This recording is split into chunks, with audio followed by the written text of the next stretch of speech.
I am live. Oh, oh, there's already two of you in here. I saw two waiting. You guys shouldn't wait on me.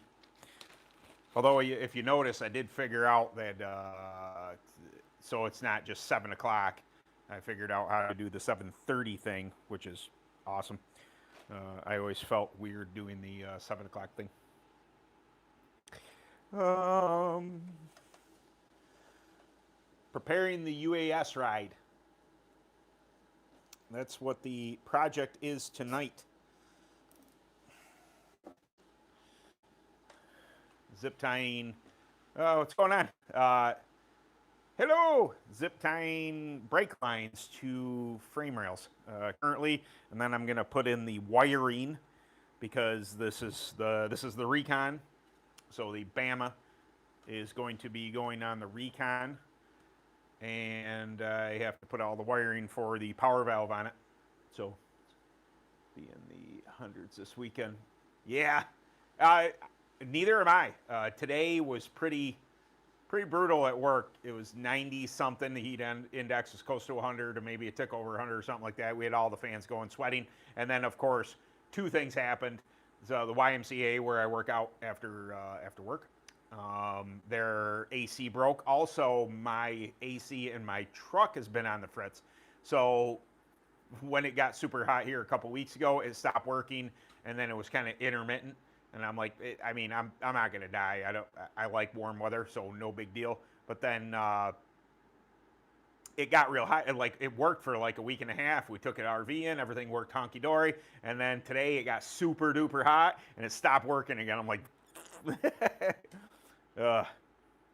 yeah, it's this is as close to Florida weather as we get. Up here in New York. It's pretty warm. It gets real humid. Just we get I always say a couple weeks, but really it's like a month. Around July, it gets super humid and super hot up here. So we get very summer-like, very Florida-like southern weather, but it's brief, and then it'll not cool right back down. But I'd say springtime, we're anywhere 60s to 70s, give or take.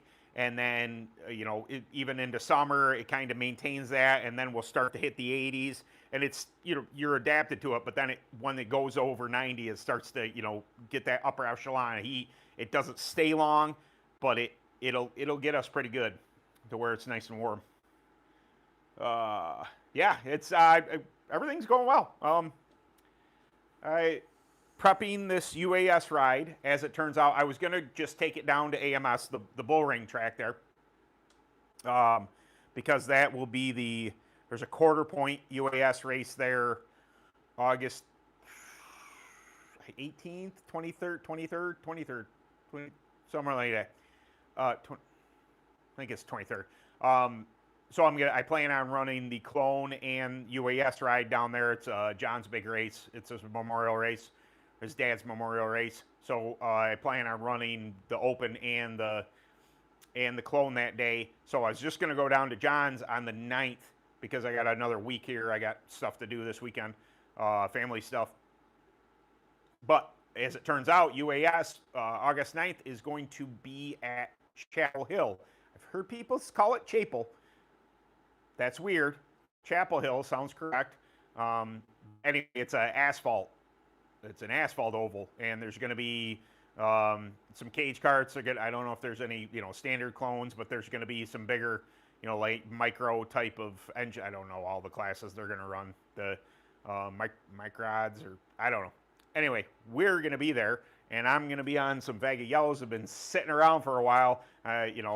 It's still weird to me to think of Vega Yellow being a tire preference on asphalt, because of what we do to it on dirt and what can happen to it on dirt. But that's with us softening it. I mean, don't soften, so I kind of get it. And then I saw somebody, I think it was the Wolf team.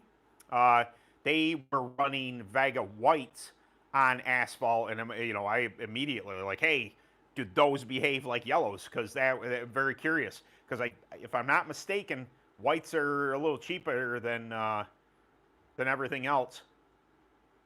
Not a bad thing. Really? You chose death, huh? Okay. Anyway, yeah. So I still have to get some Maxxis whites. I really would like to try them out, but honestly, because I've been running the clone, I either run Burris because that's the local track, or I went Reaper Racing down to Selinsgrove. I really haven't had a super chance to run anything but those two tire types so far, but I will here soon because this will have Vegas on it come when I go down to AMS because that's open tire for UAS, open tire for UAS going down to Chapel Hill, and then we're getting into the Grand Nationals and stuff like that, and gotta start playing around with what's going to work the best at that track, which I'm hearing not conflicting ideas, but definitely people with different opinions of what tires work there. So we'll see. Anyway, I gotta squat down here. I gotta put these zip ties on here. Ooh, pardon me. I had a root beer float. My wife and I decided to bounce down to our local ice cream stand. It's called Ice Cream Island in Dansville, New York. And we got ourselves some treats. And I love root beer floats. I love all sorts of ice cream, but root beer floats just really, I don't know, when I think of ice cream stands, I think of banana splits. I think of root beer floats and things like that. Just what gets me. Hopefully I'm coming in loud and clear. I will, one thing I forgot to do, I gotta turn off my Wi-Fi, or else it'll constantly try and hook up to it, and it's very poor. It does a very poor job at connecting to my Wi-Fi, so let's not do that. Anyway, I need a, be right back. I apologize. There we go. Need that. Might as well get the rest of my root beer. Ooh, Aiden Dippy.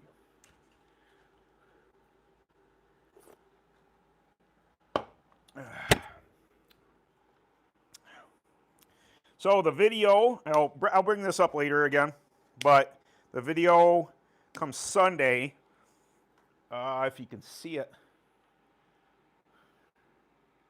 Right there. I already wrote down the idea because I was out here working.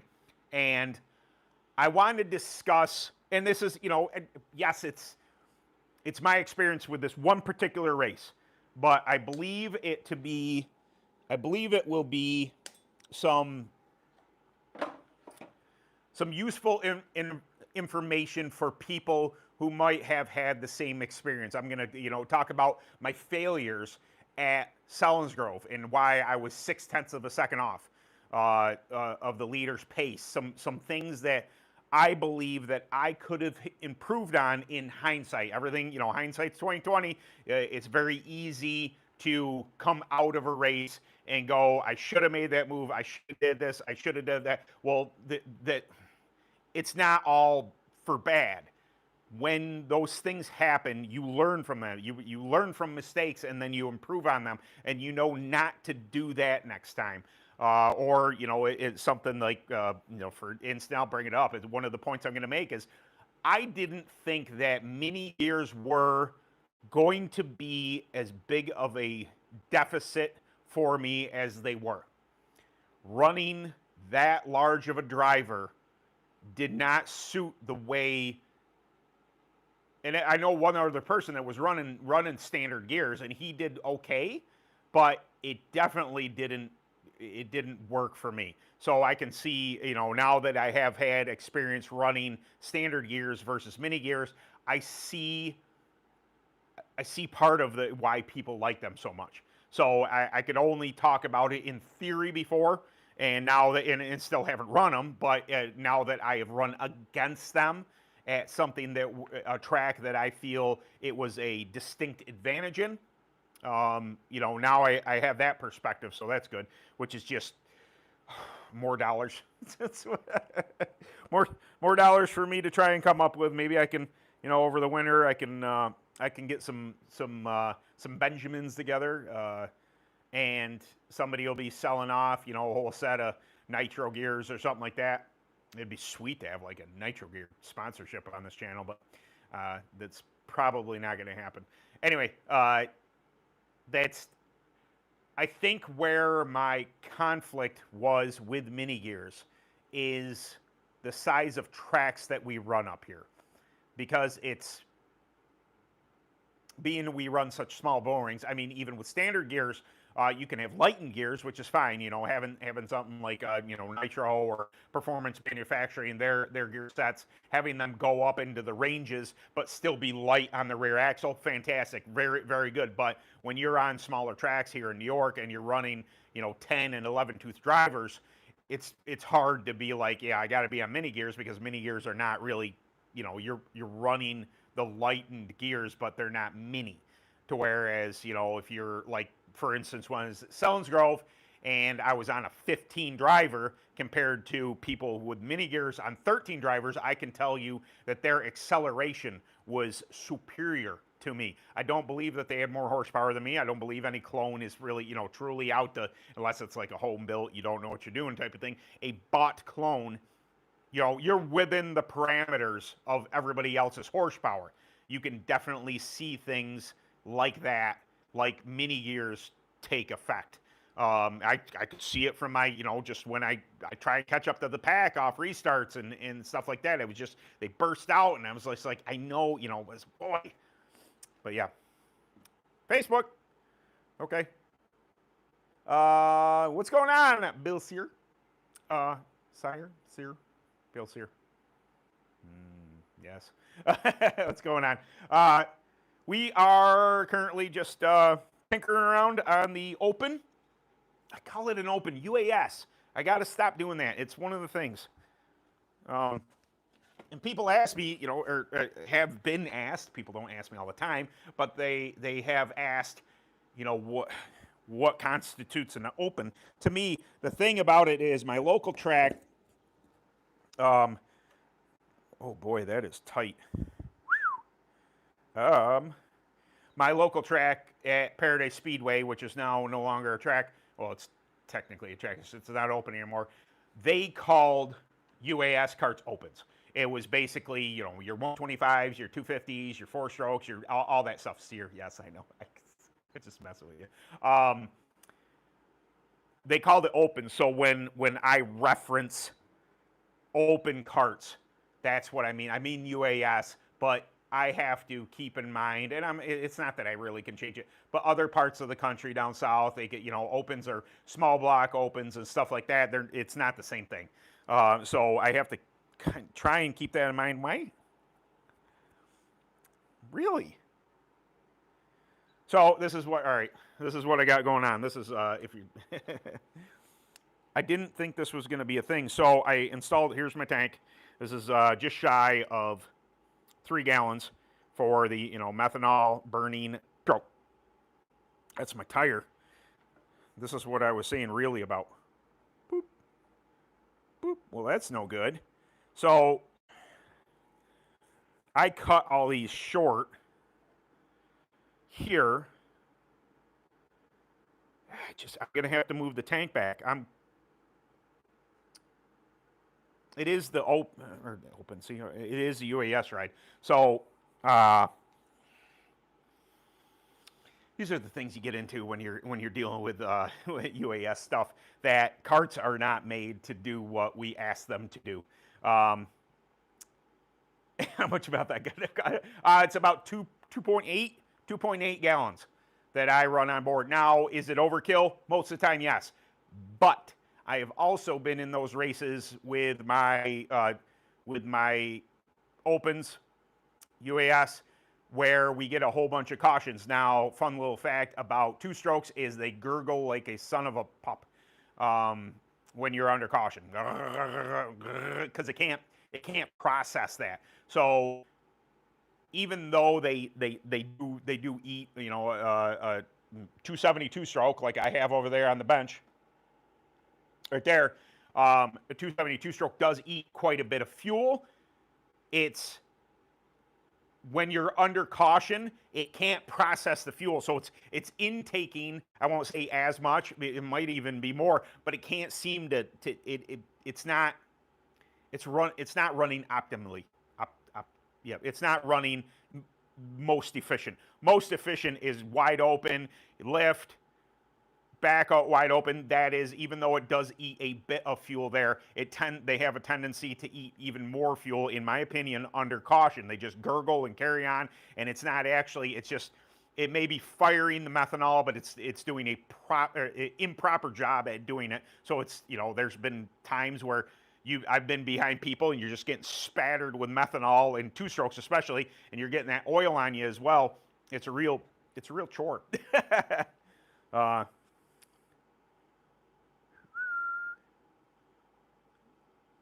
Can you get a? Oh yeah, I can. Yeah, this is a 6-inch. I believe this is a 6-inch tank. It's 24 inches long. Yes, I can. There's also what I'm going to do here, in case, there's two things I could do. So I can cut more off my seat, which this has already been trimmed some in order to allow for the tank. Now I know that I've had, because all I had to run before, all I ran was opens. So this has worked before. But what I can just do is what I'll just show you guys right here is the way this is mounted. There's just like clamp mounts here. I'll go ahead and loosen those up. And I can just shift my tank that way. I'm not worried about left side weight, especially with me in it. As I've mentioned before, there we go. Look at that. Look at how much more. I mean, it still kind of scuff it, but if I'm turning that much, I'm going to be in trouble. So that probably can come over. Just the only thing that concerns me, I'll flip you around to here again, is this is my return line. So the way Buller has it set up, the Buller Bama, this is a return line, and as long as I think my Lego, that'll fashion over there. I could probably scooch over maybe just a little bit. How's that? That's quite a bit. I should be right there. Okay, so this is my return line. So if we come over here, we'll look at, this is the Bama 270. So this is a 3/8 intake.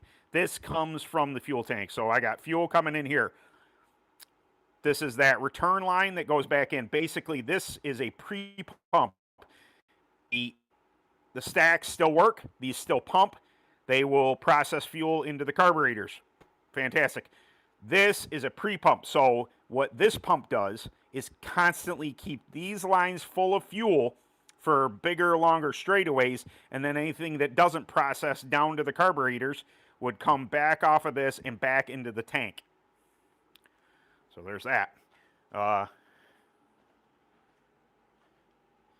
Yeah. But yeah, I could go with a smaller tank. I could go with a thinner tank. But I think that, boy, that's plenty. If I got to steer that much, and it's not gonna, it's gonna scuff the, it's gonna stop my left front tire maybe that'll be a good thing. Maybe I'll be so just turned, and it'll stop my left front from turning, and it'll help the cart. If I'm steering that much, I'm in trouble. This is going to be weird. Here's the thing. So I mentioned just a little bit ago there that my intent is to go to asphalt track. UAS is running down to Chapel Hill. I'm not going to say Chapel, even though I've heard people say that. That's silly, but this is going to look silly.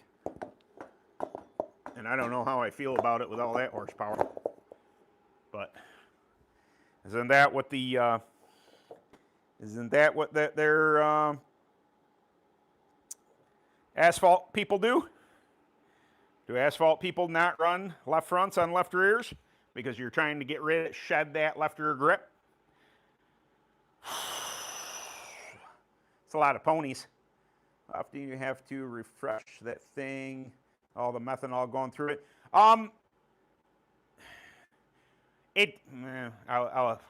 It's hard to say. I have made it over a season on mine. Now, you got to figure that, yes, we turn them way more RPM than because it's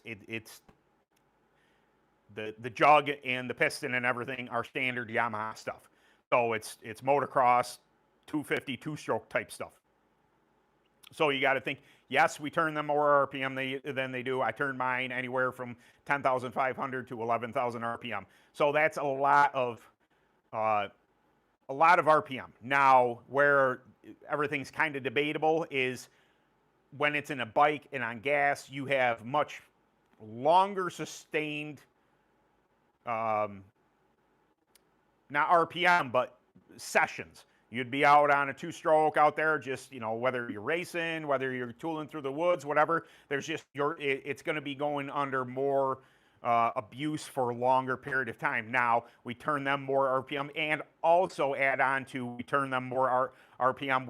We ask them to turn more RPM for more sustained length. So there's that. Also, let's throw this in there too. Like a premix for 250 two-stroke is going to be 41, 50 to 1 in gas. That's 50 parts gas to 1 part oil. That's not what we run in these. I run 8 ounces to a gallon of Blendzall Green Label castor oil in my methanol. So that's 16 to 1. So even though we are running higher RPM, more sustained RPM, we're also running way more oil than was ever intended to process through there, but it has its benefits because we're running methanol and not gas. There's just, it's two different completely dynamics. That being said, my wife says I say that a lot. I'll try and not say that as much. Anyway, the methanol, it keeps everything cooler than what gas would. So I've made it a whole season on a piston. It depends on how hot you're getting them, how wrung out, how lean you're running them. There are so many contributing factors to how often I have to put a piston in. I've made it seasons, but then again, my seasons when I was running purely UAS consisted of, say, no more than 10 to 12 races. So, and they're not out there for that long. And as long as you keep them cool and happy, which is what I tend to do, that was one of the things between my Kart owner at one point in time, Walt, and myself, was he wanted the fastest, rippiest ripper that we could get. He wanted more RPM. He wanted to make it leaner. He wanted to do all these things. And I'm cheap because I don't have a lot. And I have a tendency to get it good enough to where I should be able to work on tires and corner speed and still not abuse the engine so it will survive to race another day. That's two competing theories. And now that everything's mine, Walt has retired, and I ended up with what I ended up. We're on Ben's budget. Ben's budget doesn't run VP M5 fuel because I can't afford it. Ben doesn't run Blendzall Gold Label with Panther P in it because I can't afford it. Ben runs straight up methanol with straight up Green Label castor from Blendzall. That's what I run. So already I'm at a performance disadvantage with what I can afford to run, but I also don't twist the snot out of my stuff. So in theory, without me abusing stuff, it should last even longer. Am I as fast as I used to be? Probably not. If I focus more on if the engine survives and I can focus more on handling and tires, I think I should be able to close that gap of the speed difference that I'm giving up from the lack of horsepower. Did you get all that? Hello. Hey, you look like Steel Giant. I can assure you I am not Steel Giant. I'm not that big. I'm 5'9". Who's group in the Philippines? Salvo. Well, hello, Salvo family.